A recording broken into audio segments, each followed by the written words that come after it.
Praise the lord. సామెతల గ్రంథము 14వ అధ్యాయం 1వ వచనంలో ఒక మాట రాయబడింది. జ్ఞానవంతురాలు ఇల్లును కట్టును, మూఢురాలు తన చేతులతో తన ఇల్లును ఊడబెరుకును. జ్ఞానవంతురాలు తన ఇల్లు కట్టును. హల్లెలూయా. నా సహోదరి, దేవుని బిడ్డ, ఈ ఉదయకాలమున దేవుడు నీతో మాట్లాడుతుంటున్నాడు. జ్ఞానము కలిగి నా స్త్రీగా నీ కుటుంబాన్ని నువ్వు కట్టుకునే బిడ్డగా ఉండాలని ఆయన కోరుకుంటూ ఉన్నాడు. జ్ఞానము కలిగి ఉండాలి. మనం ఇహలోక జ్ఞానముతో పాటు దేవుని జ్ఞానము కూడా కలిగి ఉండాలి. మనము అజ్ఞానుల వలె కాకుండా జ్ఞానము కలిగి ప్రవర్తించాలి.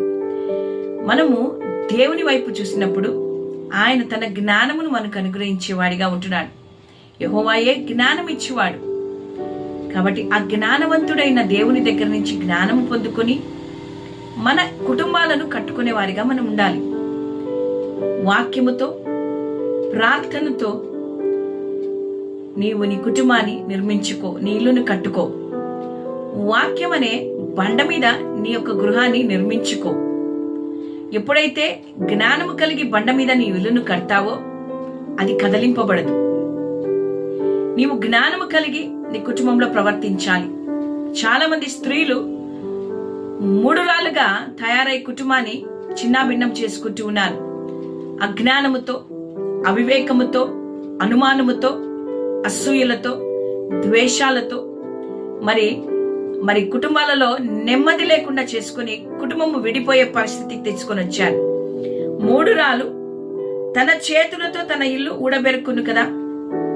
ఒకవేళ ఈరోజు అట్టి స్టేజ్ లో నువ్వు ఉన్నావేమో, నీ ఇల్లును నువ్వు పాడు చేసుకునే స్టేజ్ లో ఉన్నావేమో. భార్యాభర్తలు విడిపోయి, పిల్లలకు దూరం అయ్యి, కోర్టు కేసుల చుట్టూ తిరుగుతూ నువ్వు మూఢురాలు వలె నీ ఇంటిని నీ చేతితో పాడు చేసుకుంటున్నావేమో.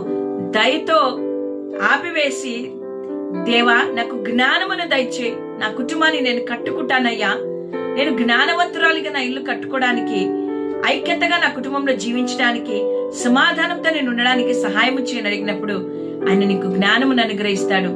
ఆయన జ్ఞానం అనుగ్రహించినప్పుడు వాక్యమును ఆధారం చేసుకుని నువ్వు నీ కుటుంబాన్ని నిర్మించుకోగలుగుతావు, నీ ఇల్లును భద్రము చేసుకోగలుగుతావు, నీ ఇంటి చుట్టూ కంచెను వేసుకోగలుగుతావు.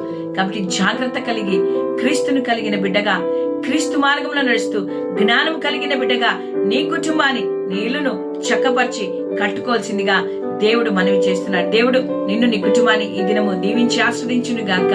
ఆమేన్. God bless you.